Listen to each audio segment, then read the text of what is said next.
नाशिकच्या मालेगावात 16 वर्षाच्या मुलीवर लैंगिक अत्याचार, मालेगाव छावणी पोलीस ठाण्यात गुन्हा दाखल। छत्रपती संभाजीनगरमध्ये शेतकरी उद्योजकाला तिप्पट परतावा देण्याचा आमिष दाखवून 50 लाख रुपयांचा गंडा, सिडको पोलीस ठाण्यात गुन्हा दाखल। एसटी विभागातील अधिकारी सचिन चिखलेवर आणखी एक गुन्हा दाखल, चिखलेकडून नोकरीचा आमिष दाखवून 97 लाखांना गंडा घातल्याचे उघड। बुलढाण्यातील पीपल्स रिपब्लिकन पार्टी कवाडे गटाचे जिल्हाध्यक्ष राजाभाऊ साळवे यांच्यावर हल्ला, दगडफेक करून गाडीची तोडफोड, एकाला अटक।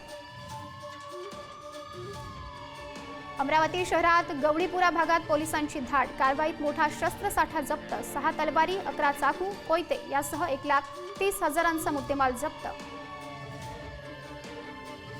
पावळातील उरसे गावातील घरफोडी प्रकरणातील 4 चोरट्यांना पकडण्यात यश, चोरट्यांकडून 25,32,000 रुपये किमतीचे 35.6 तोळे सोने जप्त। पंढरपूर शहरातील कुंभार गल्लीमध्ये आई आणि मुलाची घरात निर्घृण हत्या, धारदार शस्त्राने वार करत हत्या, हत्येचे कारण अस्पष्ट, पोलिसांकडून तपास सुरू।